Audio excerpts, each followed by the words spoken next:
dimension of imagination. It is an area which we call the Twilight.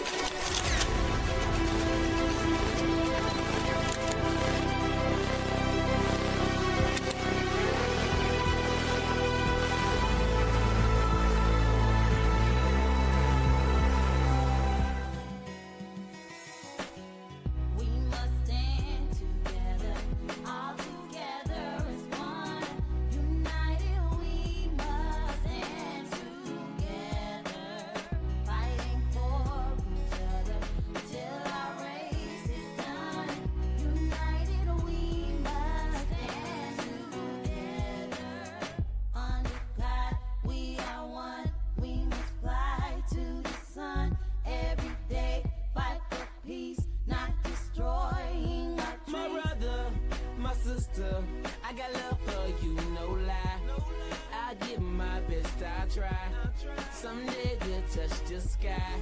You're an angel. Look up, baby. Wipe all your tears away. I know it's been crazy, but keep your head up high. Foot chase through the projects, dodging foreign objects. Street knowledge, I should've went to college. Odds stacked against me, surviving off instinct. 3 blocks from the precinct. Lil' homie caught a case, elders lost family members. Product of his environment, projects produce violence in the middle of the streets, cause that's how we eat. Just heard rap about the trap, don't mean I ain't about peace. We must stand together, all together. Oh, yeah. Oh, baby. A little something, something. Oh, baby. So we can keep up honey, do you sugar chocolate? Yeah. It's the weather, certain something, something. Flavor with a cocoa pineapple. Baby. Good morning. Wait. I gotta. Hold on, I know what it's me. Okay. It's all like it's me. It's that side. It's my side. So like if I go high, really high, it's gonna go pee. It's gonna yeah. How's this side? It sounds amazing. It sounds amazingly low. I mean, it be sounding good to me, but then it don't sound good on the other side. Look, we are actually there it is. See, whatever that was, that's it. That's the thing we need to do. Welcome to the Tampa Bay Breakfast Club. I'm your brother John. And this is Kiana. This program is being brought to you as part of the New Image Project of the Community Development and Training Center, aka See That. See That. And we would like to thank y'all for tuning in, helping us to redefine what's cool, because smart is the new gangster, baby. And if you don't know, now you know. Now you know for real. How your morning starting? Man, I'm starting off like blacktastic, amazing, magnificent. It's like I just got so much energy this morning, and I'll tell you why.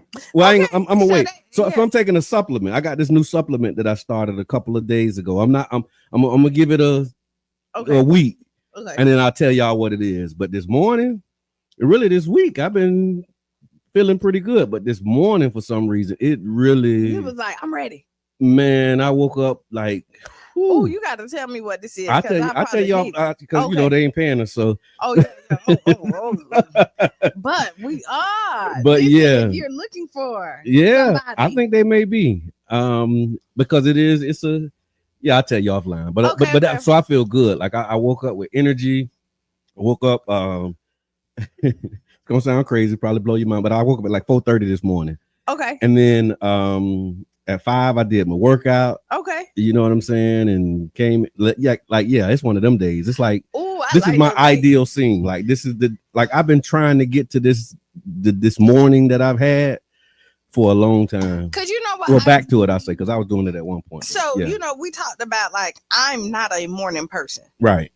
But I'm a committed person. Yeah. Like I would prefer to, but then I say that, but I'm up early every morning. Okay. Right. So maybe you are a morning person. Okay. It's up. Like if you had a choice, I guess that's what determines if you're a morning person or not. Like whether or not you have a choice or whether your body just says it's time to get up, and you get up when it says. I guess you have a choice. I think all the above. Okay. I don't know what makes you a morning person. What makes you a morning person, y'all? Let us know. That's actually a good question for the audience. Yeah, like because is it just getting up? You know, and because I get up, and then the thing is once I get up, I'm happy. Like I'm good. Okay. Like you rarely see me like get up and I be like, I come in here and I got like this frown on my face or something. I haven't seen that. Yeah. All right. So once I'm up and moving, I'm just I'm Kiana, right? Okay. So, Yeah. You can turn on and be like, okay, this is what it is. This is what I got to do. This is what I'm doing. Yeah, but I'm definitely not like. Again, if you had your choice, right? Okay, so I'm not a morning person, but if I had my choice, I'll still be a morning person. Okay. And the reason being is that like I get so much done. Yeah, that's why I'm like up early. Because you have so ideal scene. I would love to be up at like 4:30, get some, be able to meditate, get my thoughts together, not have to hop out the bed, go to the gym, do that, and kind of in the ideal scene. And see my morning routine more so when we talk about getting it done, that's really the me space. Yeah. Because so much of my day consists of serving and working and doing things for others. In the morning is like, that's the time for me. You know what I'm saying? And so I skip that. I've been skipping that a lot. And so I'm like, I ain't doing that no more. All right. Super Dave, good morning, and thank you for the morning mix. So if you enjoyed that morning mix that you heard before the start of the show, those who are listening on the radio on 99.1, that morning mix is courtesy of Super Dave and the Old School Flavor Show. And so y'all can check Super Dave out right here on 99.1 FM, 99 Jams the Berg. What you doing, Dave? It's what date is that? I think it's Tuesdays, Thursdays from 6 to 9. Put it in the chat, Dave, so people can actually tap in and get with you, man. But that mix is just like, oh no, again, a part of what we was already doing. Like I already had a good one going, and so to have Super Dave, help us kick it off is just a bonus on the side. So okay, he said no, he's not a morning person, and he do not, do not do like a lot of talking in the morning. A lot of talking in the morning. Yeah, that Sharonda, what's good? Yeah. No, I like. So he couldn't do this then, huh? A lot of people couldn't do this. Like in their mind, they think they can. That reality hit me right away too. Like when we first started, I was like, yeah. But then it was like, ooh. But it really, really, y'all don't know how hard it is sometimes. Like, because like this morning I'm up and I'm sitting up there, and then I just pop up. Okay, let me go ahead and go ahead and do it. Let me go ahead and that's you like. Let me just go ahead and now what I don't like. I don't like paperwork. I don't know if anybody. I know some people that do. Yeah. I'm one of them people. I don't like it. Yeah. If I could have like a clone of me that can just handle like all my paperwork, and it could be it's somebody out there you might have to pay them. That's fine, but it's like if I could have a clone of somebody that just kind of handle that portion for me throughout, like my life would be so much easier. I miss like they'd be like, oh, I need this, like oh, I need your resume. And I have an update resume, but then I have to redo like, and I don't. You got to tweak it and all of that stuff. I don't want to do the tweaks, like, and I have my computer on me, and I work on my computer throughout the day. I just hate paperwork. I don't know what it is. That's the thing. Everybody has their thing, the thing they love and the thing they love less. Yes, and that's my love less. That's a love less thing. Yes. And with me rushing, I waste my coffee on me this morning. Okay, yeah, I saw that. Then usually, so I do drink Starbucks, but not often. Okay. Right. I like to go to McDonald's because it's $1 coffee. Okay. For a large, but my Starbucks now this is gonna have me wired from right. Beep, beep. And see, I make mine at home. I used to. Yeah. Well, look, headline news. Let's talk about this real quick, okay. Because we got like an amazing guest that's going to be in. Oh, we do. So it's going to be a great day, y'all. So we got Jason Bryant coming in from the Catalyst. He's going to talk about what's she complaining about. What you complaining about? I don't like paperwork. Yeah. Good morning, Marion. That's it. That's all. I see Marion on her way out on the plane, but go ahead. Okay, that's what's up. Out from the norm. Yeah, okay, that's out from the norm. Thank you. I see that. All right, so just saw this, and shout out to Tiffany Moore. She shared it on her page, and that's where I saw it. And then I went and got the story. Derby Lane, the dog track, Mm-hmm. has been sold. You seen that? Mm-mm. Yeah, Derby Lane. So after nearly a century of greyhound racing history, the 130-acre Derby Lane site along Gandy has officially changed hands. The St. Pete Kennel Club Incorporated, the long owner, has merged with Raleigh Acquisition Company, a Connecticut-based company with the redevelopment ambitions. A spokesperson for Raleigh said that the goal is to develop the land in a way that benefits the community while maintaining the poker room and gaming operations that still draw visitors to the site. I remember we was talking. You was talking. I really wanted to do something. Yeah, I remember you wanted to do something. I was telling my wife this morning because we were looking. And I was like, Kiana said she wanted to do something at the dog track. It's so pretty. And we don't call it Derby Lane. Yeah, we call it dog track. But here we go. It's enough apartments and stuff already there. Some would argue not. Yeah, because you need it. Chandra, what's good? You said, really? Wow. Do we really? Because look at all these empty apartments. Like there's a lot of empty apartments. Okay. Like they're building, but they're not like ain't no. That's my post about affordability, right? Right. They building them, but who can afford to move into them? Empty. Yeah. So do we really need more? We keep on saying that we need more. Like I think we do. I think we don't. Okay. What's some data that would support? We need more affordable housing, but we don't need more housing. We got apartments everywhere, and if you go. Sure, we got this big one right here that's right across the street, right? Yeah. That hasn't even opened yet. Right here. Right here, right? You can right behind us. If you go to the Addison right over there, I can guarantee all their units is not. So what about this thing where you have people who trying to get in and they can't because they're full? Like I'm hearing different stories, Kiana. What the full is the ones that's affordable. But the ones that's not affordable, ain't nobody moving in there. They waiting on. They just waiting and waiting. And so you think Derby Lane, right there, off the water, on Gandy, they're not going to be affordable housing again. Let's see. Here's some key facts. A $58.25 million loan has been secured for the project.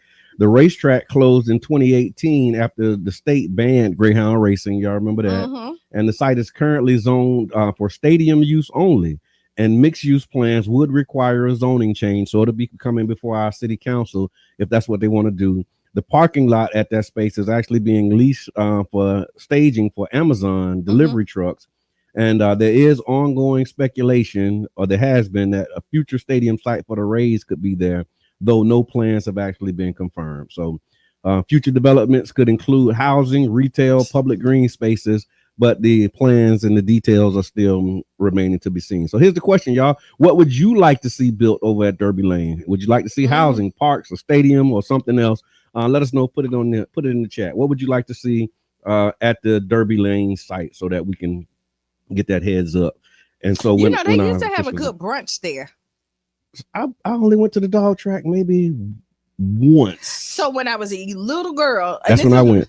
I wasn't a little girl though. When I was a little girl, my granddaddy used to go there, him and his friend. I remember going with my dad. He took me. But I was like not paying attention. And then they had the books. He did good. I guess I was his good luck charm, but he didn't take me back. Maybe I wasn't a good luck charm. That's why I never went back. He never took me back because I went with him. But I mean, he took me. We got ice cream when I left. Like I remember that. But that made me think that I was, lucky. Yeah, no, you wouldn't. That's why he said, "Let me just get you this ice cream." You ain't never coming back again. ever. Wow. No, me and my granddaddy used to go. Like I was my granddaddy road dog. Okay, that was it. Like we was, yeah. We was connected at the hip. That's a beautiful thing. So yeah, put it in the chat, y'all. Derby Lane again. We're talking about the Derby Lane redevelopment that's underway in St. Pete. We want to know, what would you like to see built at the old, because it's gonna be old Derby Lane now. Housing, a stadium is in the questions, or something else. What would you like to see? The stadium, I wouldn't be mad about the stadium now. I remember Yubi used to say that. When Yubi was saying that for a long time. Like, hey, why not put it there? We debating, the space. Why not put it out there on 130 acres? Yeah. Yeah. But we'll see. What Oh, look, he happens. put it in the chat. See, look, Yeah. same page. He said that's what I propose. The Rays should. That's where I propose that the Rays should have went. So yeah. Mm. So I meant to talk about this on Monday as well. Did you see Mhm. President Trump's Trump did yeah, Trump did what? Did you see his Yes. Easter message? Yes. Okay. Yes. So for those who didn't see it, former President Donald Trump sparked backlash over the Easter weekend after posting a highly controversial and sarcastic Easter message on his Truth Social platform. Instead of sharing the traditional religious message focused on resurrection of Jesus and a day to celebrate it by Christians worldwide as a time of love, hope, and renewal, Trump took the opportunity to go on a multi-part political rant, attacking his critics, judges, law enforcement, Joe Biden, and even immigrants on Easter. What he said? You want to know what he said? Go ahead. The people want. I don't even. You think they really want to know? Yeah, go ahead, cause their mouth's gonna drop. Oh, maybe it's not. Cause I'm like, okay. Look, man, look. Hold on. Let me just pause for a second because we got some information in the chat that I think is important, Mhm. and it's coming from Council Member Brandy Gabbard, Mhm. and she says the property is. We're talking about Derby Lane Yeah. earlier. So he says the property is in unincorporated Pinellas County, so all plans for redevelopment will be submitted to them. Thank you for that. Uh-huh. But let's remember, this is in the coastal high hazard. So redevelopment and density will be limited. As of now, I do not believe any official plans have been submitted. Saw that in the article. Uh-huh. Lots of the concern in the Riviera Bay neighborhood last night as well. And I cautioned them not to speculate too much until we know what the new owner has planned. Thank you for that. Well, see, you see how they already ready?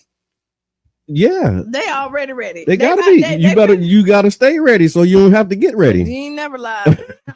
That's what our problem is we don't be ready, and then when it happened, we trying to hurry up and get ready, No, and we missed the boat. yeah, as soon as it's the day everybody found out, they already getting their signatures. The day they ain't even waiting to figure out what they doing. We don't want you. They had the contract. They had the petition drawn up when they saw the article saying it's for sale. Yeah, Right, look, right. They got the petition. We don't Yeah. want you. No, that's what's up. Dan, good morning. Good morning, Dan. Tamisha, good morning. Thank y'all for tapping in, tuning in to the Tampa Bay Breakfast Club. I'm not going to even dignify this stuff by reading it. As a matter of fact, I was going to read Trump's Easter tweet, man, but I ain't going to even. So if you want to see it, go. Find it. But yeah, just because it was just so ridiculous, man. I'm like, wow, this guy.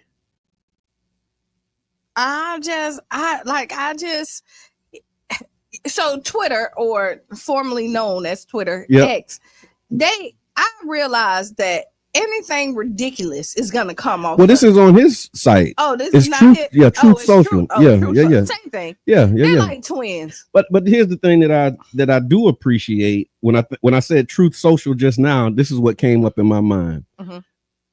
How I'm trying to figure out the best way to just say it, so I'm just gonna say it. Yeah, Like, he got kicked out of Twitter and he started his own social media. yeah. I think that's a lesson that Black people of color, BIPOC, however you Yeah. refer to minorities, marginalized people. Mhm. Like, when we see stuff like that happen, like, that's the type of mindset I think we should have. But some people do. Like, you see, people started a Black Facebook. I don't know where it's at. I can't tell Black you. enough. Yeah. Black enough. None of us really. I haven't signed But up that's for the Black thing. enough. I'm on Black enough, but I haven't logged in a while. Right. So you know what I mean? But that's the point. So look, go to Black enough if it's still up. Yeah, if it's still up. But Yeah. like, But that mindset of like, okay, don't worry about it. Like, you kick me out of here, I'm not gonna fight you to try and go into a space where I know that I'm not welcome. I know that I'm not wanted. I'll just start my own spot. We have this thing where we want to show that we deserve to be somewhere. Like, you know what I mean? Like, we deserve to be there. Like, if they don't want it, even if I deserve to be there, do I want to be there? I'm from the school of Malcolm X, and like, that's my frat brother, right? Mhm. FOI. And he would quote the most honorable Elijah Muhammad. He said, don't force yourself. It was two things. Don't force yourself into places where you're not wanted. Mhm. And then when they were doing the sit-ins to get served at these restaurants, Mhm. he said, if you got to make somebody serve you a plate of food, you would be a fool to eat it when they bring it to you. Mm-hmm. I mean, just you think about that. Like, you don't want to serve me, and I'm gonna sit here until you serve me. What's gonna be on my plate? Next time I'm gonna put some sugar Avery P in there. You're gonna get that's what you're getting. That's pretty much what you're getting. So that's been my orientation in for a long time. I remember even in high school, what kind of, I guess, the woke part of me started. I had to do a book report on, it was Black History Month, and I chose Malcolm X as my subject. Yeah. And it's a brother who I went to school with. Shout out to Ken, Kenyatta, not Green, Anderson, Ken Anderson. We went into class and he was my partner for the report. And after we did that report, you know, he was like, man, that was what's up. I saw him later. He was like, he said, I knew you was gonna end up doing something like this. Yeah. After that, okay. Because it just like changed my life after I studied, you know, and read. I didn't change my life, but it changed my mindset.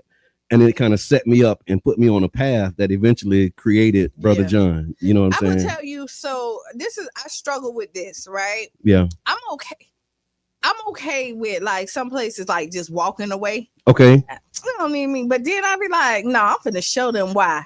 Like, what is that? I don't know. Yeah, what is that thing that make you want to show them why? But it's the competitive spirit in me, and then, I'm a Libra, right? So okay. I'm gonna say my scale go back and forth. Like today, be like, yeah, I'm finna step up there. I'm finna give them another proposal. Like they gonna hear me, and then I sit back like they don't need my proposal. Like that's the other side. Yeah. I be like, no, I'm finna find another place. Right. And then they gonna wish that they have to come back. You're gonna show them. Yeah. I sit down and think about it again. I'm like, no, yeah. I remember being that way, and I guess it kind of come and goes. It ebbs and flows, as they say.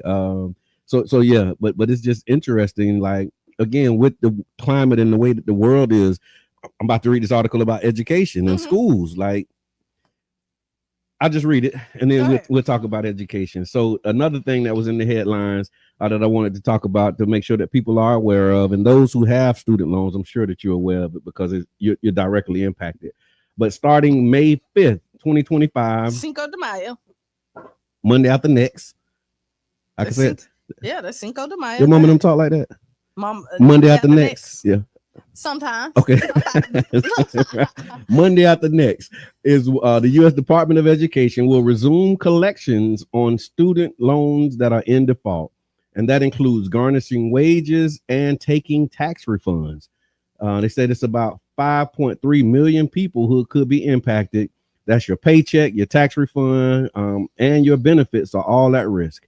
How? Is because the Treasury, through their offset program, allows the government to take your federal tax refund, withhold salaries or benefits, garnish your wages after a 30-day notice that they're going to send. So you got to remember, y'all, millions of people are still recovering from like the economic fallout of the pandemic. Like the world is changing, the stock market is crashing, and now they're saying we're coming to get that. And they said they're sending it to collections, and federal collections can't get off your. They hit different. You can't just tell them take me off your list. Yeah, no. They coming at that check. So if you got a loan, please make sure that you do what's necessary. Go find out that $5. Yeah. That's what it is. You can send them. You can send them something. Set up that $5. Call it a day. Wow. Do you think they should be able to take people's refunds and garnish your wages for these things? No, I don't. But okay. I mean, I know they won't. But they get so much. I think it's just ridiculous that you really have to pay this much money for school. Like, and then like you pay all this money, you get in debt, then your salary don't even match what you in debt for, and like how? How? And even when you make like you get out of school with $60,000-$70,000 worth of debt, okay, and then you're making $50,000. Yeah. It's gonna be a long time. And then let's say you don't even get a job. Right. Now you like trying to figure. But then they say it's like income based, so that it don't matter. Yeah. I don't know. So I mean that's kind of like a bigger picture thing. The other side of that is like when you signed up for school and you got that loan, you knew you had to pay it back. That's the argument for the other side of it. I get it. Like you knew you had to pay them people that money, and you know a lot of people that don't pay you that money. Okay, well, yeah. I don't know. Well, look, and the government say Don't worry about it. You pay me when you get your Don't worry refund. about it, sweetheart. You're gonna pay me when you get your taxes. Because that's, usually when people pay people they owe. And you know what? Yeah. And for the people who like depend on taxes, Man, tax day don't excite me. I'm gonna be a 100. I still gotta do it. I do too. It doesn't. There's nothing about taxes Yeah. that excite me because I usually have to write a check to them. Yeah, I still Right. gotta do it. And so there's nothing like I'm not rushing to go over there and pay them extra money. Mhm. Like I remember the days when I used to get these big old checks or some checks Yeah. or whatever the case may be. More power to y'all. Yeah. Like I envy y'all because like at this point, I'm running from the tax people. It's true. It's true. And then that little extension didn't help me at all because I'm still kicking that can down the road, but I got to do it. So another thing that I saw in the news and headlines that there's a $10 million Medicaid settlement that has sparked scrutiny over the use of funds in Florida. Mm-hmm. So there was a $67 million Medicaid settlement between the state of Florida and Centene. I don't know if I'm saying that right, which is the state's largest Medicaid contractor. It's at the center of a growing controversy involving Governor Ron DeSantis' administration. Here's the key facts. $10 million from the Centene settlement was directed to the fund. I'll do that. So they said it was $10 million that was directed from the Centene settlement to the Hope Florida Foundation, which is a nonprofit initiative that's overseen by Ron DeSantis' wife. Oh. The money was then later routed to two non-disclosing dark money groups, which then donated $8.5 million to a PAC linked to former DeSantis chief of staff. Mm-hmm. The DeSantis administration claimed that the $10 million was a separate charitable donation, but a draft agreement obtained by the Miami Herald reportedly contradicts their claim, showing that it was a part of the Centene settlement. Even Republican lawmakers, they've expressed concern over the optics and the legality of these funds transfers. The situation has sparked calls for investigation into whether taxpayer funds were improperly diverted and used for political purposes. Another one in my DJ Khaled voice. So, dark money. You know what dark money is?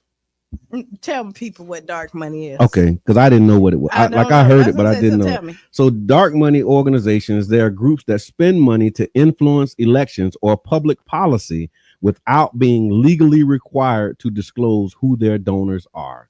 Dark money refers to political spending by nonprofit organizations that are often classified under the 501c4, which is social welfare organizations, or 501c6, which is trade organizations under the U.S. tax code, and they don't have to disclose who funds them. You know, there's so many loopholes in here. Like you run and they say, oh, you need to show your finances. Yep. You got to show who do this, who do that.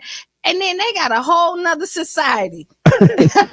well, that's the thing. You know, we start 501c3. Mm-hmm. And I was talking to somebody on the phone the other day, and she said, we start nonprofits like other communities start businesses. Yes. Like we get a good idea and we like, okay, nonprofit. I'm going to start this nonprofit. Yeah. Not realizing that it is a whole business with paperwork, with all kind of accountability. And people don't just say, now that you got your 501, I'm just going to throw all of this money at you. It don't work that way. No. But the 501c3 is different from the C4 and the C6. Clearly. And oh my God. Clearly. And this is the thing, and this is the space where these dark money groups, they can spend unlimited amounts to support or oppose candidates or causes. They aren't required to disclose their donors to the public, like PACs or unlike PACs and campaigns. Many run ads, fund campaigns indirectly, or contribute to other groups, and they often claim to promote social welfare or public education, though many of them are politically motivated. And that's the situation that Governor Ron DeSantis is finding himself in right now, is trying to, navigate this controversy with them allegedly rerouting funds. Oh, they did it. Yeah. Okay. So we're gonna have to take a break, right? Yeah, we are. And after the break, y'all, we got Jason Bryant. He's coming in. We're excited about this conversation. really getting into the nuts and bolts. We also have Ask Kiana. We got What the People Say. So it's going to be an amazing ride. Please don't go nowhere. While we on break, do this for me. Tag a friend. Tell a friend that we up, we here, and we'll be right back. Right. Mission of Russian sovereignty over Crimea. President Zelensky.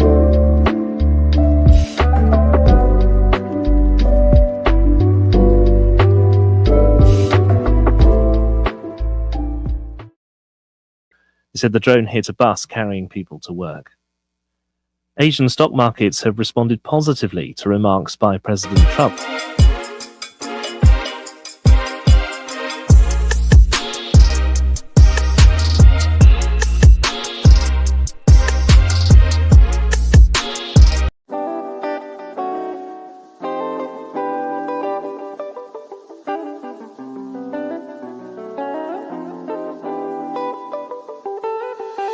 Round and around we go.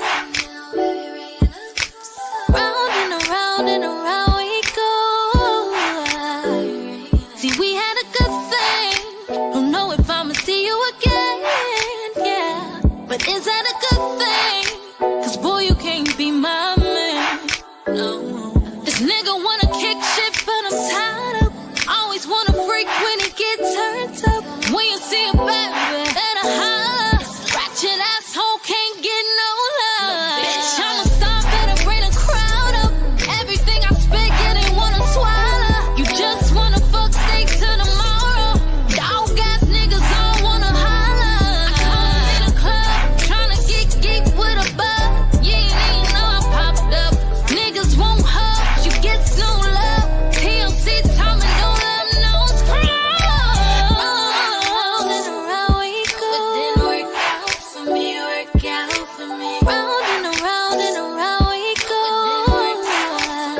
the deadliest attacks in Kashmir in recent years as pro-independence rebels continue.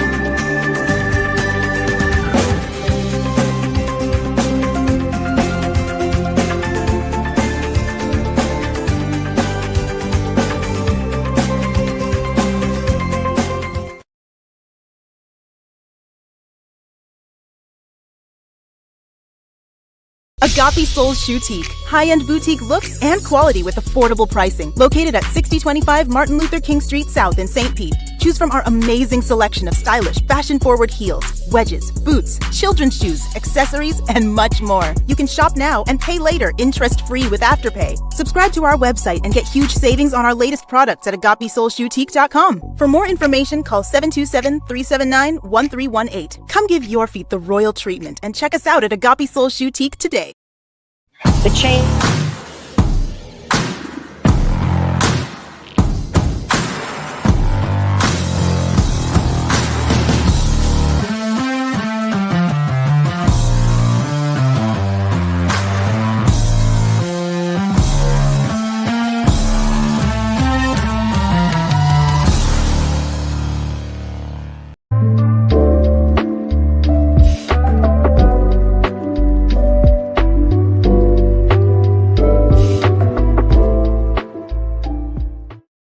Competition. The sprawling bureaucracy created a system more beholden to radical political ideology than advancing America's core national interests. The families of several Venezuelan immigrants are demanding answers about their relatives' whereabouts after they were arrested and expelled from the United States to unknown locations. One of the immigrants has been identified as 32-year-old Ricardo Prada Vasquez, a delivery driver who was apprehended in late January in Michigan after making a wrong turn, then transferred to an ICE jail in Texas. Vasquez believed he'd be repatriated to Venezuela, but his family and friends have not seen or heard from him since mid-March, when the Trump administration flew 3 planes carrying over 200 Venezuelans from a Texas detention jail where Vasquez was being held to a... Okay, just like that, y'all. We are back, and I hope you wasn't like tuned in listening to that story, because you can catch it on the radio. So welcome back to the Tampa Bay Breakfast Club. I'm your brother John. And this is Kiana. And this program is being brought to you as part of the New Image Project of the Community Development and Training Center, aka See That. See That. And we would like to thank y'all for tuning in, helping us to redefine what's cool, because smart is the new gangsta. Baby. And if you don't know, now you know. Now who is, so I'm looking at it. Mm-hmm. I don't know who Vanessa Young? No, I'm looking. No. Who? Good morning, Miss Vanessa. Good morning, Miss Teresa. Was it op from somebody? Yeah. Op from Ohm or something like that? I wonder who that person is. What, they trolling or something? I don't know if they trolling. I'm just. I can't see it. Yeah, no. Okay. All right. Well, thank you for tuning in, and announce yourself. And thank you for tagging your family and your friends, Vanessa. She ready to see her baby boy come on. Oh, yeah. And he did say he's running late, so he's going to be here, but he's just running behind schedule. Traffic is doing what traffic does. And can we talk about this? This traffic is horrible. I'm not in it that much. I am. Okay. I'm not in it enough to know. But I can tell you this: the universe penalizes tardiness by making every light on the way to your destination turn red. So that's a rule. That's a absolute fact. It is I think so, but I will not debate it. Okay, but here we go. You don't have to debate it, but this is what you get. Okay. People who are late typically will end up always being late. Oh wow. Because they don't prepare. Okay. And they push it to the limit, and then they get all of the lights and all this other stuff. Hey. No, that's really what happened. Okay. Like, you'll see so it's not just like a one-off, because I feel like I'm usually pretty consistent with time. Like I'll get there, with a minute to spare. To me, that's on time. But in some circles, like if you're early, you're late, and if you're on time, if you're on time, you're late. type thing. But I feel like if we supposed to be there at 6 and I'm there at 5:59, I'm on time. That's my rule.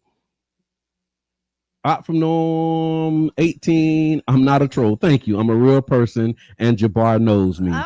Thank you very much. No, we just never seen you. I didn't think you were welcome, a and we happy to have you. Yeah. Thank you for being here. We appreciate it. It was just an unknown. Sister Victoria, peace family. Victoria Muhammad is in the building. Appreciate you. Oh man, I got so many stories and memories with Sister Good Victoria. morning, Miss Teresa. Happy to see you tapping in, tuning in to the Tampa Bay Breakfast Club. But yeah, so people who are late they're always gonna have a reason why they're late. Okay, it is okay. Yeah, I hear that. I was about to say something else, but it is what it is. It really is. But no, that was what I was reminded of yesterday because I was running late, and it was like every single light turned red when I got. And I'm like, what is this? But then I was like, okay, just chill. This is the universe penalizing you because you should have left earlier. You should have left earlier. Yeah.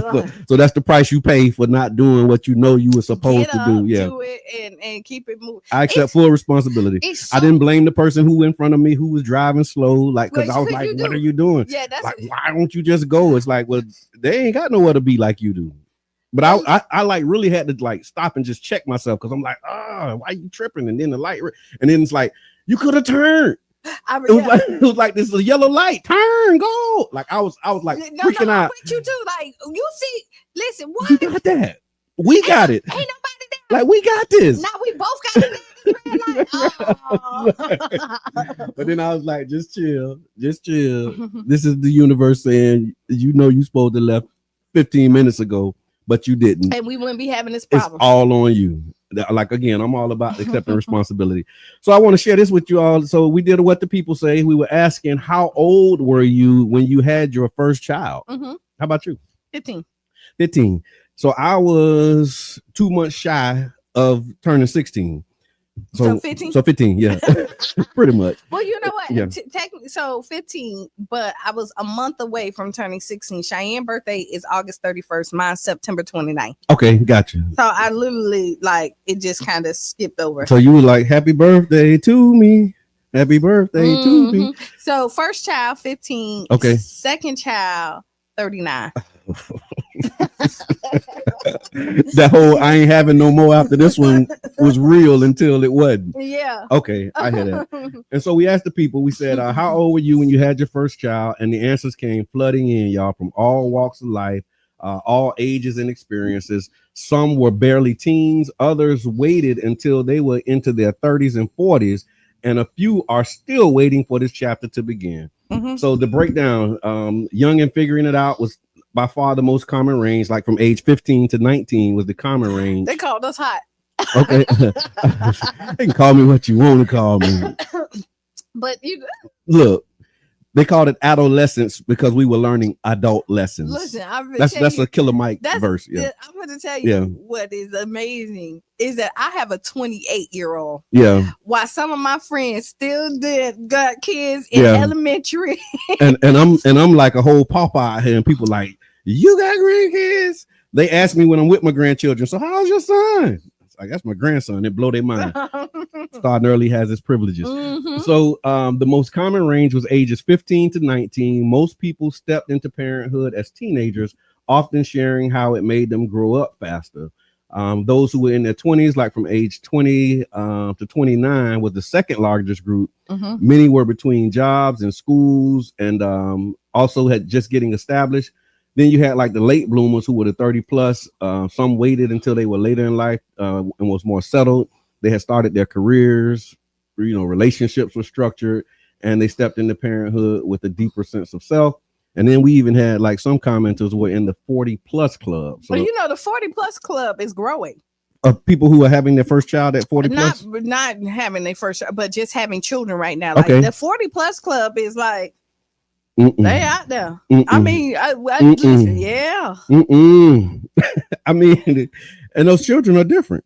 Like, I think the older you are, it makes a difference in your children. Like them, older people babies. I ain't gonna say old people babies, but like the children of older parents, they different. Like our baby girl is different from our other children because we were older, and I see the difference. Like from my first child. So I think like ideally your 30s. Okay. Somewhere in your 30s is a good Let us know. Put it in the chat too, Now, y'all. this This is is your the engagement Kiana thing. opportunity. How old were you when you had your first child? The 30s is a good time to have your children. Okay.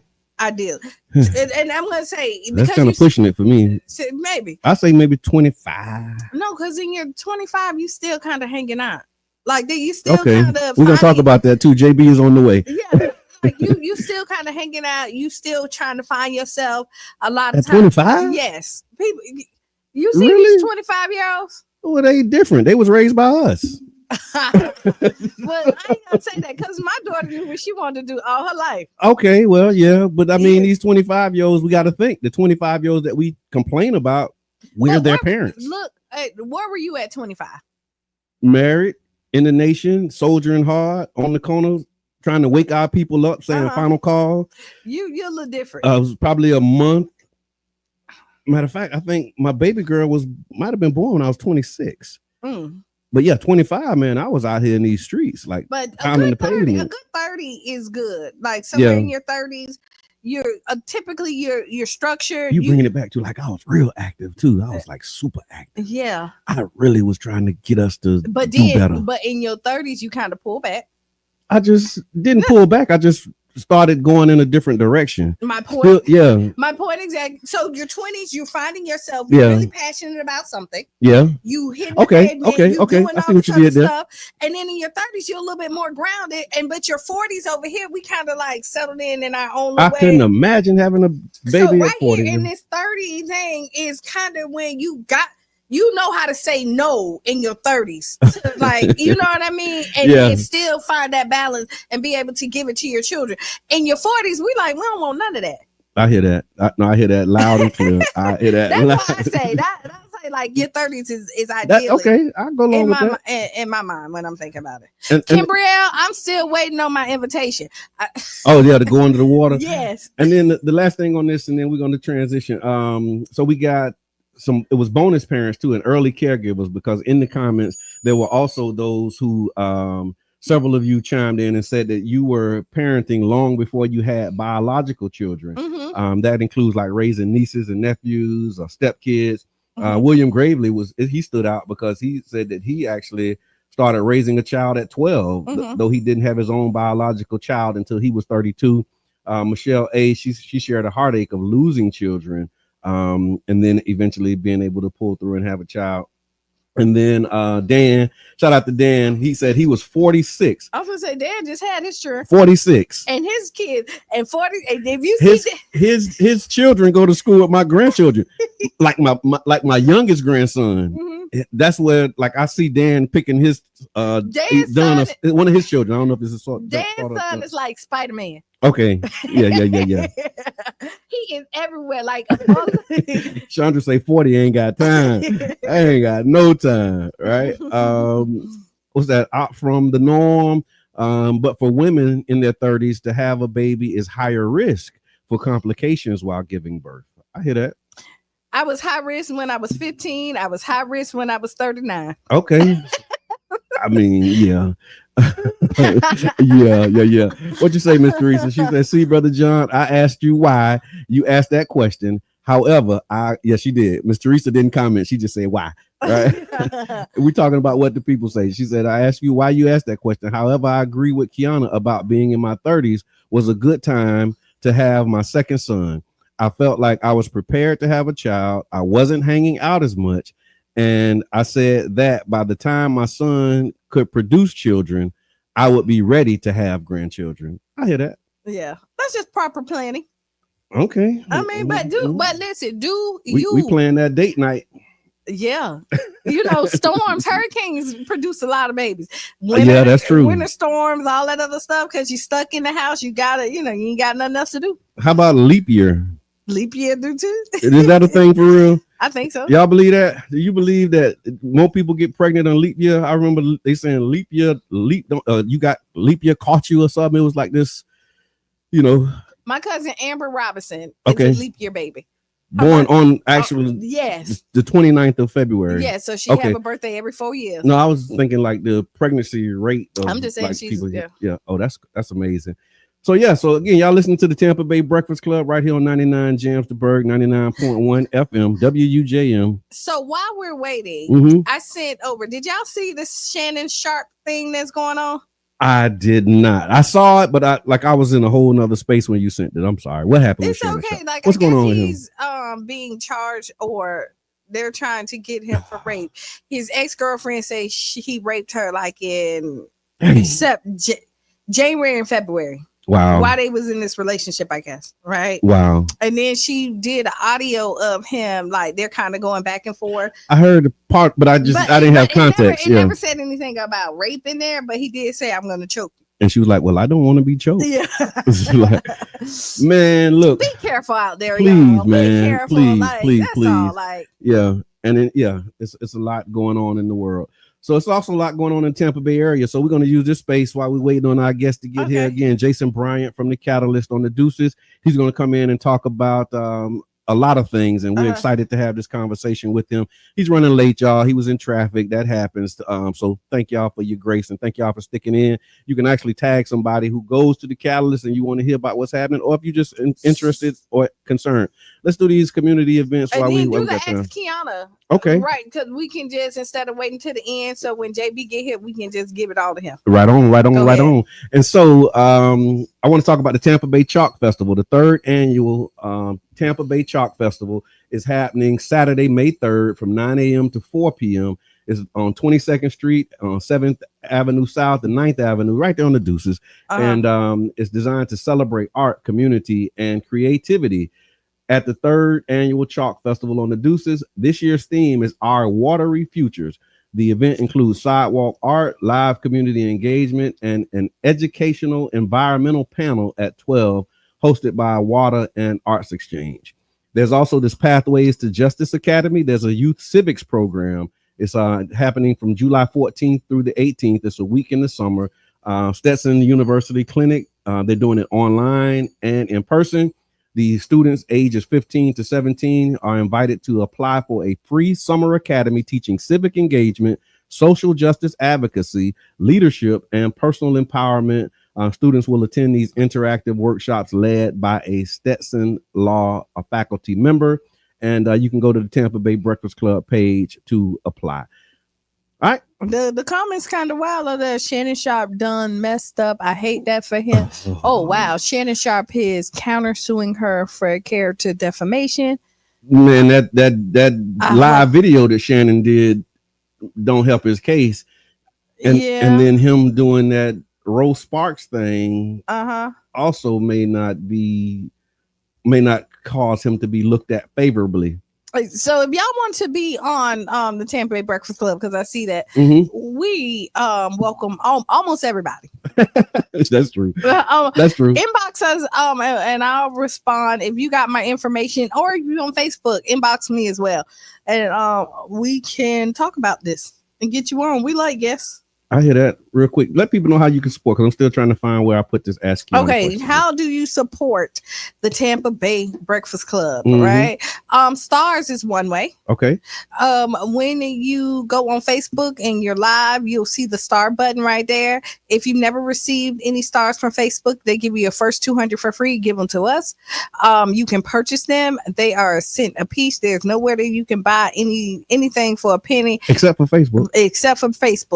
And and the more you buy, the cheaper they are. Dave just sent some stars. So like, if y'all want to follow the trend, okay, y'all start sending some stars as well. That's right. We want to get supporting Black businesses and Black owned media to be trending. Let's make that a thing. We are community radio. Another way that you can support us is hire us to come out to your event. That's right. We can bring the radio station and be live on the radio, or we can just broadcast live from Facebook and our other platforms, social media platform for you. So if you're looking for advertisement, any of that great jazz, let us know. We have options for you. And we got you, dog. We got you. All right, so we're going to do the Ask Kiana question before JB get in. And I think I heard the door just swing open, so he'll be here in just a second. So here's the question. And Ask Kiana is being brought to you by the One Community Grocery Co-op, OCGC.coop. What's good, Black man? How you feeling, brother? Yes, sir. It's all right. It's all right. And so Ask Kiana is brought to you by the One Community Grocery Co-op, ocgc.coop. You can learn more about the community-owned grocery store that we're looking to build here in St. Pete. So, Kiana, was he wrong? Here's the question. Was he wrong for only paying for his wife's birthday dinner? Here's the question. Kiana, I need your take on this. A woman went to a birthday dinner for her bestie, and JB, feel free to chime in. A woman went to her birthday dinner for her bestie. Everything was cool, good food, good vibes until the check came. When it was time to pay, her best friend's husband announced that he was only covering the bill for himself and his wife. The friend and a few others at the table were low-key upset, saying he should have paid for everyone since it was his wife's birthday and he knew what kind of dinner this was. But the internet was divided. Some say he was out of line. Others say grown folks should come prepared to cover their own plates.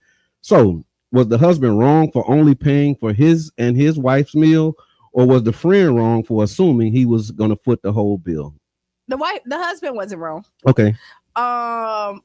Especially the husband wasn't wrong. He's not obligated to pay for nobody else's stuff but his wife. Thank you for that. Now, if he had it and to pay it, that is a nice gesture. But when you go to a restaurant, I'm sorry. when you go to you just heard my answer right there. Right? When you go to a restaurant, you should assume that you're paying, unless stated otherwise. Like, everybody come, I got this. Like, I did parties where I'm like, I'm covering $20 of everybody's meal. Okay. This is a baby shower. I got $20 on everybody. Anything over $20, it's on you. Don't, if you want to be free, don't go over them $20, right? Because that's all you got from me. Okay, I hear that. You know, but so you let it be known up front what the deal is. Yeah. But when you're going to a party, like especially a restaurant, I assume that you're going to pay for your own meal. Yeah. And honestly, why are you looking at my husband to pay your bill? Mm-hmm. Yeah, where your man at? Uh-oh. Why he sent you without no money? Maybe it was the principal. Ain't no principal with my man. JB, what say you? And I'm sure you see you see this in your space. Yeah, I saw that. And I'm big on expectations. So I think if I invited you out and we're going to celebrate my wife, I'm either going to say, hey, just show up. We got you. Right. Mm-hmm. Totally different conversation. Right. Yeah. But if you say, hey, we going to this restaurant, you can Google it and see what kind of prices they got. Mm-hmm. And then you can decide if that fits your household. I hear that. What I learned is if I am paying for your meal, I'm not telling you until after you order. So you can assess? No, well, because people go crazy. Like, people go because now they order. Yeah. You see? Now, I will tell you, is that experience talking? Yeah. You know good well you ain't never had no ragu steak. And I'm the opposite. Okay. If I know you paying for my meal, I'm a little bit more cautious about what I'm gonna spend. Okay. Yeah, like I don't want to. Like if I know you spend it, I'll be like. But if it's on me, I'm gonna order whatever I want because it's on me. But if I know you're taking me somewhere, like I done been on dates, and I'm like, no, you order first. Okay. Because I want to like. You want to see what? Because I don't want to like. I might want the steak. Like I'm just. Yeah. Well, see, you what they call good people. Right. Exactly. It's like that's why it's like you consider it. Because most people like. Again, I learned to not say it up front because you say it up front, they're gonna be like, "Oh, you paying? Mm-hmm. Cancel that. Let me get the." And I think that's ridiculous. Like I have some clients that like will go and they'll order everything because they know it's on like somebody else's time, and then they be like, "Get whatever." I'm like, "No, like that is just gluttony. Like why? Yeah. Like, you got a hold to go bag and everything. Yeah, like, you're gonna throw it away. Yeah, that definitely depends on who you hang with too, or who was invited at that time. True. All right, ladies and gentlemen, friends, family, boys and girls, we have with us Jason Bryant. He is the co-owner of the Catalyst on the Deuces, and definitely appreciate you making time this morning, coming through, man. Really long overdue.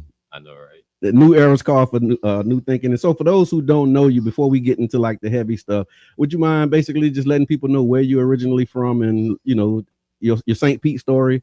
Right. Jason Bryant, St. Pete native, South Side, graduated from Dixie. You know what I'm saying? Okay. Like went to Bogey Northeast, so that's one reason. Look, they done changed the name now. Boy, we ain't know what was happening. Hollins, yeah. I didn't even know You graduated from? I just assumed you graduated from Bogey, but Everybody, I was already yeah, they still. I'm honored. They still invite me to the reunions and everything because it was like a lot of those years, a lot of basic family. Yeah. Okay. So with that said, we moved around a lot, so and stayed in pretty much every neighborhood, every black neighborhood. So that's really how I know a lot of people too. Well, you say every black neighborhood. They used to keep us in like a box. It was only certain parameters. Yeah. It seemed so far away, but now seeing as an adult, we live around the corner. Right. Right. But yeah, so St. Pete native, man, I just love the city, man. That's why I kind of do what I do, and I'm anchored in. Professionally, do a few things. We'll talk about it in a little bit, but at the end of the day, that's why I like to come talk to people that got some sense about the city, and we obviously because we love it. So I love what y'all be doing. So let's get into it. Man, I love that, and I appreciate that. So let's talk about the business, man. How tell us how it started and what's the vibe, and what made you want to get into the business that you're in right now. Which business we talking about? The Catalyst. The Catalyst. Okay. A new era thinking. The Catalyst. Okay. There's other stuff going on too, so I'm trying to be specific. So the cat. The cat. Yeah. Let's talk about the cat. The cat is the number one topic. Man, if you want to get some likes and some attention, just mention the cat. Yeah. Look, that's why you're here. We got more numbers today now. It's crazy. It's crazy, man. Yeah. The name itself, if you Google it, the Catalyst is something that ignites change.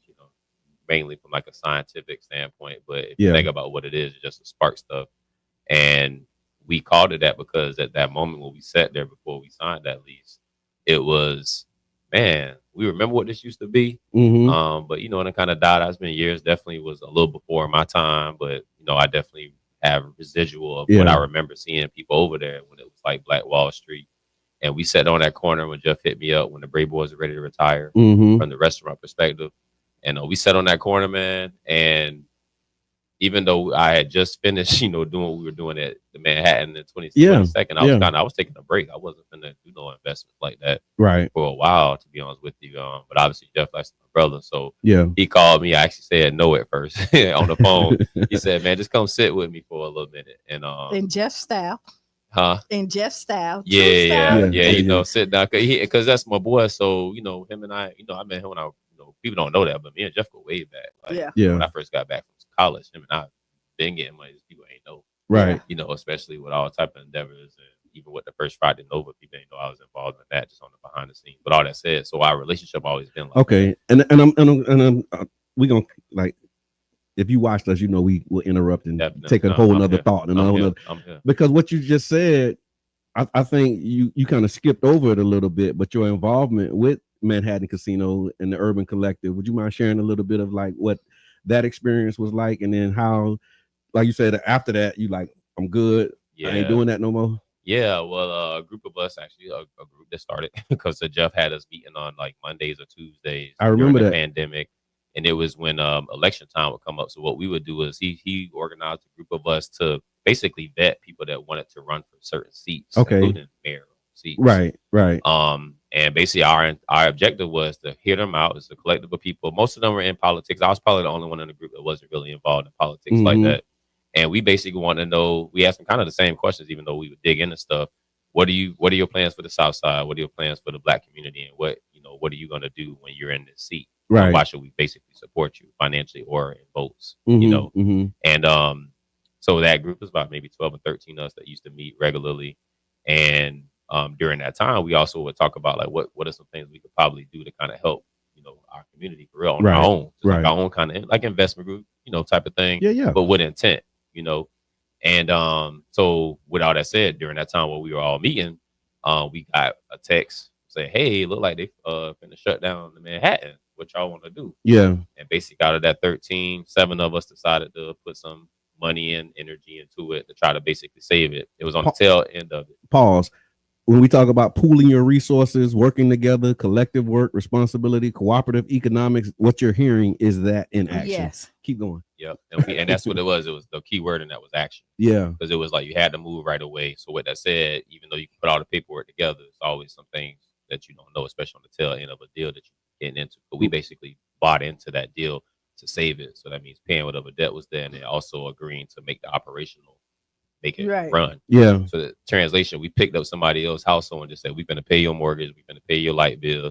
and you can still stay there. And the intent is to keep it open and available to the community. That was the whole intent. It's like, okay, it's historic, right? It's not a lot on the south side like that. And the food hall, that was actually one of the things I loved about just having that, just the variety. Cause I'm somebody that everybody know, like I like to, like eat a little bit of this. Like I'm not, you know, I like to have options basically. Right. So it was kind of cool, like, oh, this is dope, and we was excited, and really just thought we would get like a little bit more, say, understanding of support from the city. Okay. Cause we came in just doing our thing, you know, like we put our own resources in, and they would help out with some stuff, but not the stuff that we think that could have moved the needle. So that was kind of why a lot of the community was upset when that lease went up. And they decided not to renew, and of course, there's probably some things we could have did too. It's like any relationship, it ain't just one sided. But at the end of the day, we just weren't aligned. Okay. And I was like, man, all that money, man, and just kind of energy and just kind of like, and we was just getting to the point where we're starting to turn that corner, which is why we wanted that extension. Right. Because we like, man, we don't kind of figure that stuff out. It's like, all right, because cool. that's in any business. Yeah. Y'all started the brunch, and then it was it was starting to pick up. We were doing our shows there. Yeah, we were broadcasting live over there. On Sundays. Yeah. It was really. It was like after I was elected, appointed on council, we came in. I mean, it was just a lot happening. It was a good space. And that was with us adjusting. People don't know we was trying to save face because, you know, the upstairs, the air conditioner had went out, and really, when you have an event hall, that's really where you make your money for like weddings and stuff like that. Yeah. So we didn't have that. So basically, we had to operate downstairs, which was just a food hall. So y'all know we innovative, so we gonna figure it out. That's so right. We started just having people have their events and stuff up there. I did my birthday party there. Yeah. Like, my daughter was gonna get married there, but then COVID happened. Oh, so, yeah. And so now I appreciate you sharing that, because it's not like you just jumped into this, you know, blind. Some people do think that too, and it's fine.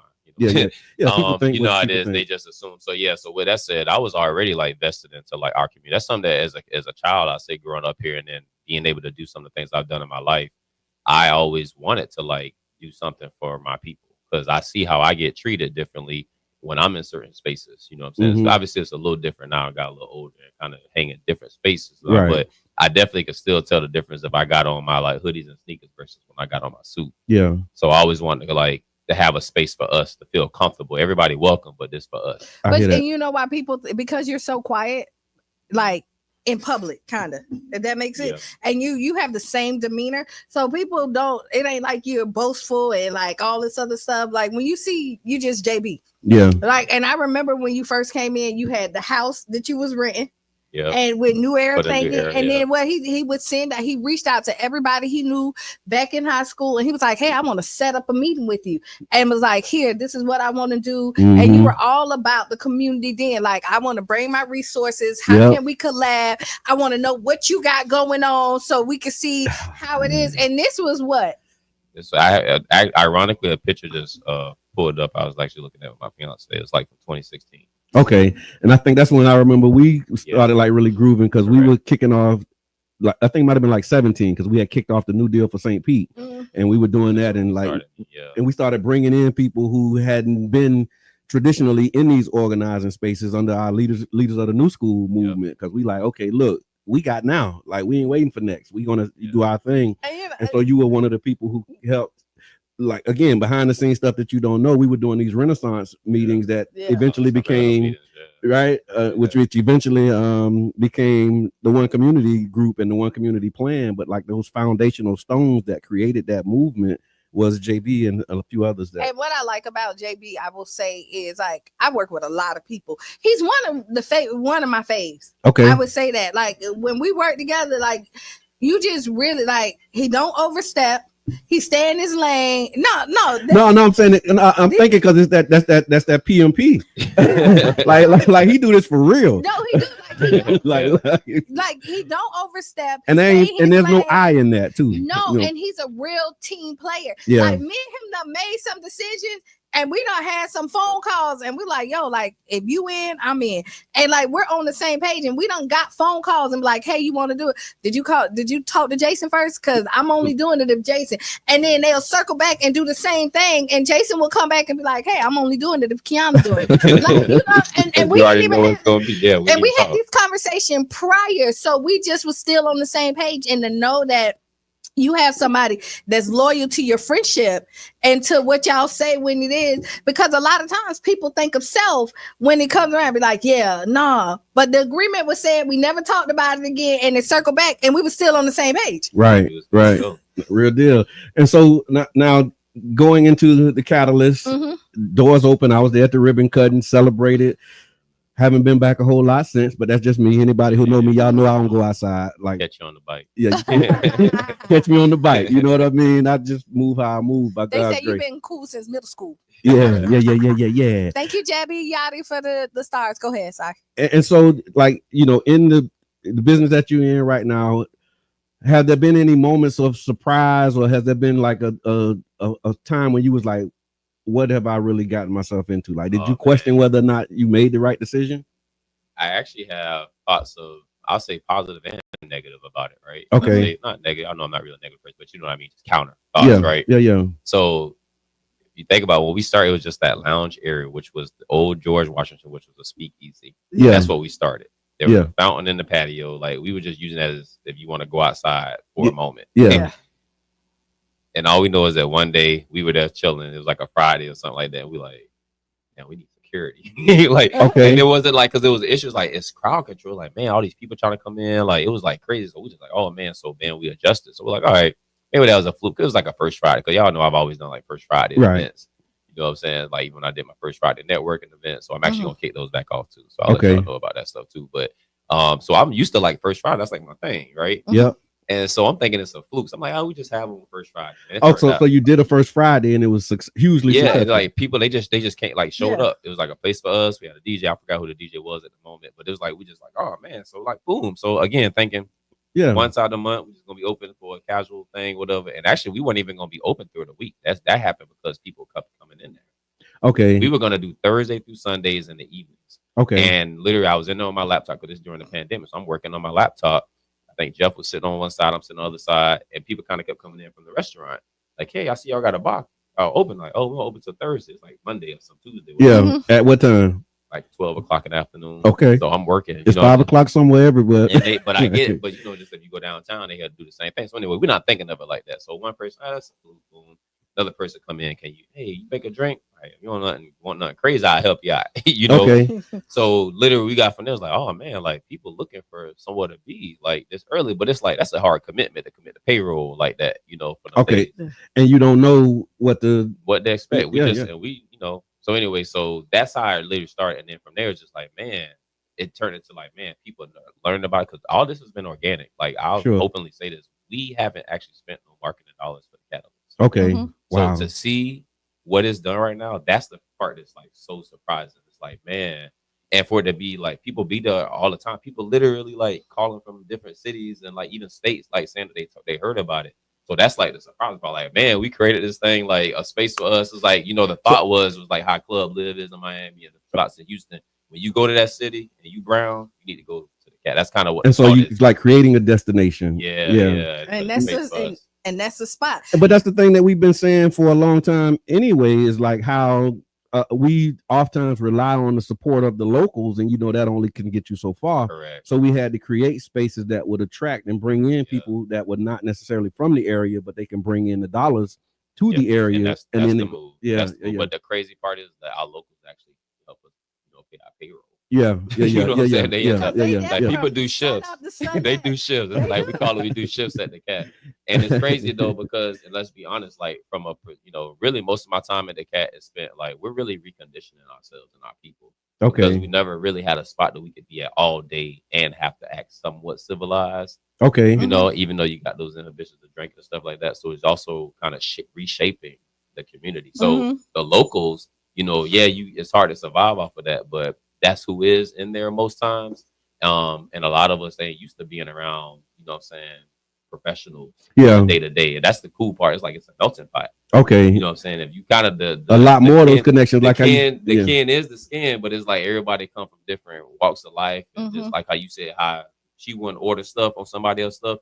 Everybody ain't like that. So we also kind of like, hey, just so you know, but that's what we realize. I'm realizing the education part that's happening right now. It's so crazy, man. Like that's what the new era thinking kind of ties in. Okay. It's like it's a way to like, God's giving me like all these people that get to have access to. So now there's responsibility of how can I lead in a way of like from demonstration and also just like, okay, hey, you ain't understand, but this is how you do. It's like a lot of conflict resolution. I was going to get into that. Yeah. So that's a nice segue. Let's transition, man. Because recently there has been some attention about the establishment due to a few incidents. What would you say to the people who are concerned about safety at your business? That's our main concern. Yeah. To be honest with you, and not just because we want to run the business, is that we really want what's right for our people. That's what the reprogramming that we're doing, which is creating a different environment, even down to like my staff will tell you, like, I'm all about us like picking up the trash in our spot, around the spot, because we don't want it to look, we want to look pristine. That's right. You know what I mean? Like we grew up in the projects and people didn't know because our house was always clean. That's right. You know what I mean? So that's right. That's what I had a minister James used to say, it could be raggedy, but it don't have to be dirty. Totally different. Like you might not have the skills to fix raggedy, but you can always do something about dirty. All day. So just so you know, that's those simple things. So all that said, we are creating an environment where that's why we obviously doing what we're doing with, even more security or better security, what we want to call it, enhanced security, right? Different processes. Again, it goes back to the environment. So we make sure that, because we didn't want that to be a club. We still don't even want it to be a club. Yeah. It just kind of morphed into that where it's like lounge and then like there's a whole bunch of people here. So it's not even that. So it went from lounge into it ain't a whole bunch of people. It's a lot. Yeah. I was a lot. No, Sunday. Yeah. Well, I mean, Sunday was special. But it was extra special. But you got to think, they do numbers almost like that a lot. Like y'all have like holiday numbers every day. It's getting crazy. That was, I mean, so we got, them days like, that was exceptional. Yeah. It's like, that was like MLK Day. Right. You know what I'm saying? MLK Day in St. Pete to be, if you listen to somewhere else, MLK in St. Pete is like, that's a big deal. Like we hang out on MLK. Like that's like a thing for us. So that's what it was. Everybody's hanging out on the block. So all that said, somebody if they're concerned, let them know we've already put stuff in, we've always had stuff in there, but making enhancements to make it safer. Create an environment so that way it's not hostile. That's the thing. If you get into like the psychological part, that's why we don't want it to get too packed and all that, because that's going to create. If you want easy, like that's they talked about those stats. And then I think one of the things we learned as we were advocating to open up the city during Martin Luther King, they said Jason will clean. And people who know that about you. I picked the trash right in front of you. Right, because you ain't doing it, but that's a whole nother story. Exactly. That's that passive aggressive too, right? Right. Excuse me. Let me get that trash you threw down. The one you just threw down. I got it. You be like, you good? Yeah, because I'm still there to serve. Yeah. No job is too big or too small. I hear that. Do you feel like the public perception matches what the reality is that's going on over there? It's very split, man, because it's crazy. Because here's the thing, it's our human nature. We love to see a fight or some type of interaction. Fights and fires. Yeah. Oh my God, that's our thing. That's our thing. So even if 99% of our whole day from 11 to 11 p.m. it was all groovy, but if there was a fight from 11 to 12, that's what people are gonna show, and that's when they pulling out their phones and stuff like that. So for someone who's never been, they're like, "Oh man, ain't going there." They don't miss that. We done had live music, done did giveaways. Yeah, you know what I'm saying. Gave out, and that's why people keep coming back. They ain't coming back to swab up. Yeah, so that's the thing too. And of course, you got some people that just like they know that that's a meeting spot, and we've obviously tried to fuse that. But going back to like what y'all mad for, like let's kind of like what are we really upset about? I felt like the people that was coming to the fight and was looking for their 15 minutes of fame. No. I think some of them really wanted that. No, that's how I felt. Like it was like, yo, I'm gonna be at the cat, because once you got that little fight, you could just tell like some of this stuff was like, why are you fighting? Like the girl. I mean, okay, I hear that. Yeah, like, I asked that question, especially when you get to a certain age. Physical confrontation, like really, like you. Yeah, I mean, that's kind of teenage energy. Like at a certain age, you just handle stuff differently. You do, but when you don't know who you are and you're trying to find your identity and you want a mark, you'll do whatever it is to get that little glimpse of fame. So people are saying your people name. definitely use the cat for attention. Right. Okay. Yes, sir. Which is so weird. That's something that who would have thought the spot we created would make it so that you can get likes and attention. Like that was definitely something that was weird to me. Because I'm here. So when you check in at the Catalyst, but more if you add the two, right? Some controversy and the cat.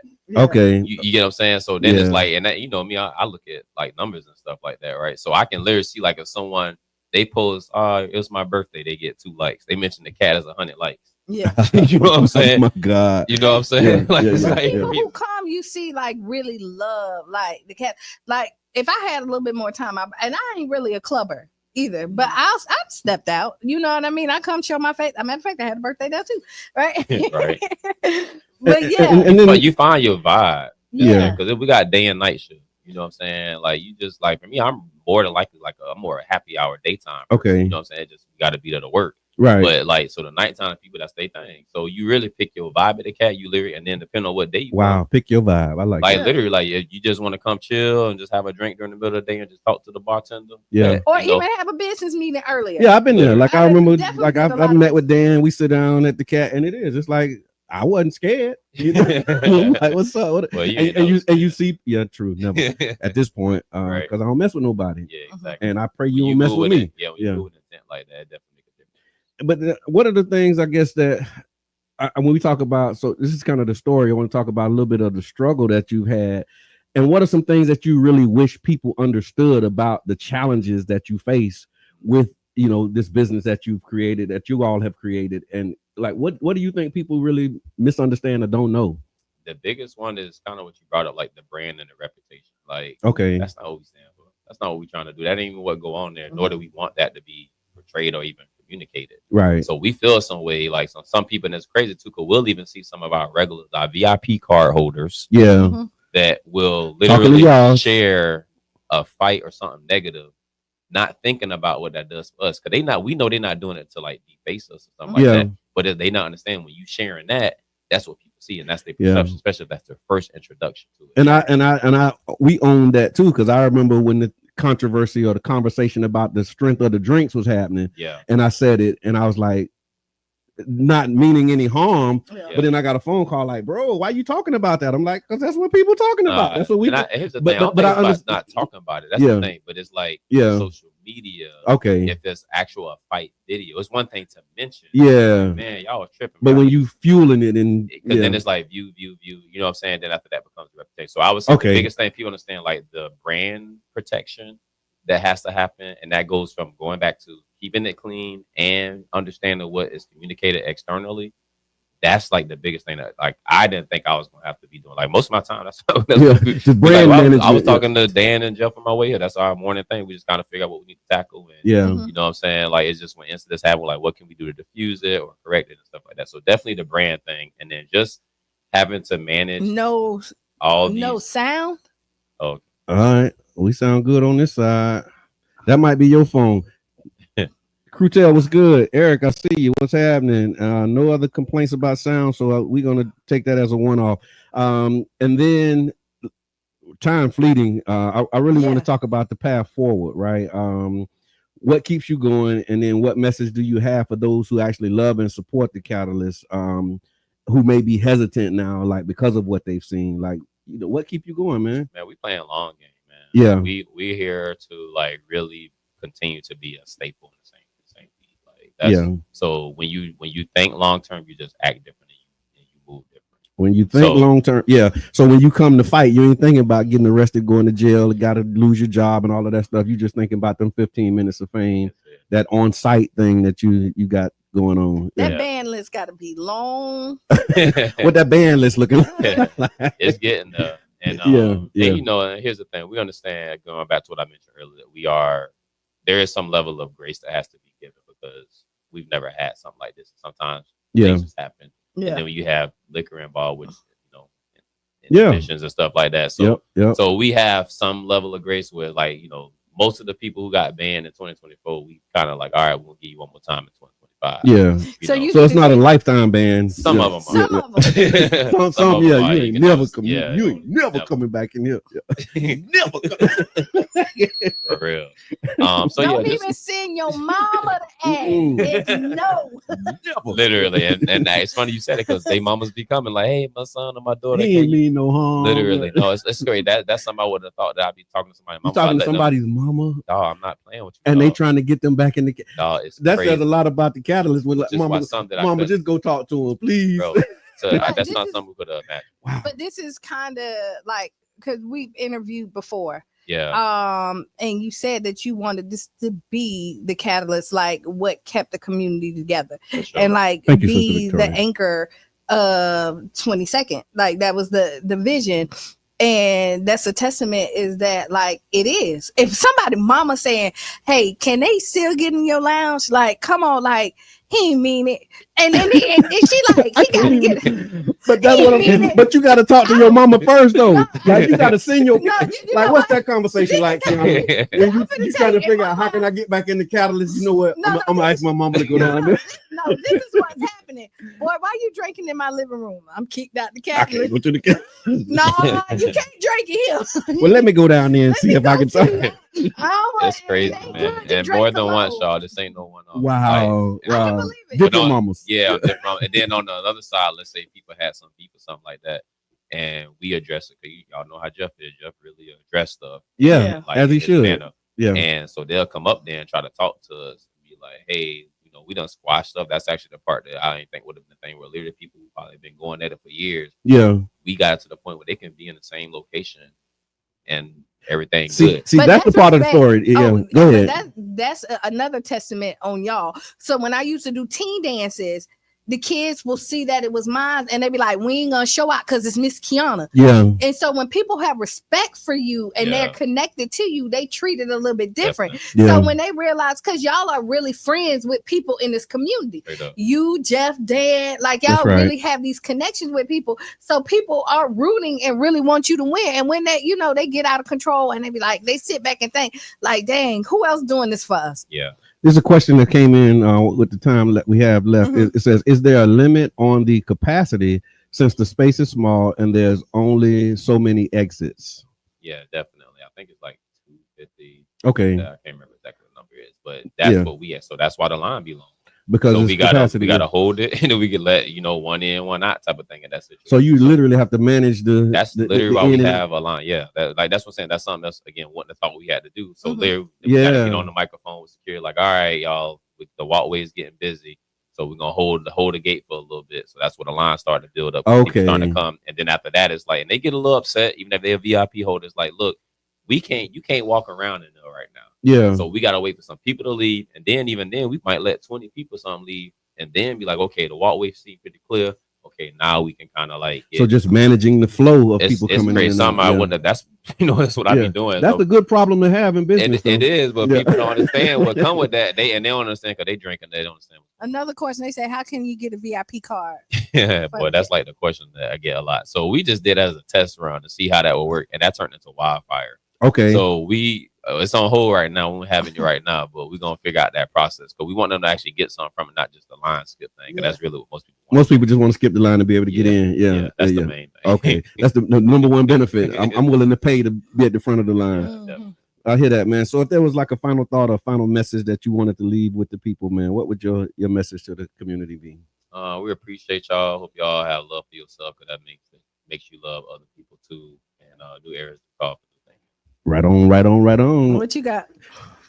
What he just said, new arrows call for new thinking. I mean, he really hit it on the head, man. And I'm just, I was having this morning as a part of my meditation about this thing about is the glass half empty or half full. We never stop to ask, is the glass too big? You like, are we using the right size glass? So just consider these things that we've heard. There's always another option. So you think that these two choices, but if you really dig deeper, you can find another option for yourself. So when you're feeling like I got to do this or that, sit with it, think about it, and you can probably find your way out of it more. Sometimes is the glass big enough? I think that's the elevated thinking too. Not like because sometimes you're not biting too much. You might not be biting enough. Yeah. You know what I'm saying? Like elevate yourself because that pull something out you. Who was I listening to? They Ashe. was like, I feel like take on more than I can chew. And then what I do, I just start, Will Smith. Okay, just chew it. Just chew it. Take big bites. Yeah, he was. Yeah. Boy, I'm chewing through some stuff, but that's a whole nother. Last thing again, more needs to be done and needs to be said. You got it, Kim. Be the change you want to be or see. Write down those 5 things. I hope that the Tampa Bay Breakfast Club is on that list that made you smile, feel good. Stay tuned for Sister Hughes. Make you lose your shoes and shout all around the house. This has been the Tampa Bay Breakfast Club. I'm your brother John, and this is Kiana. And we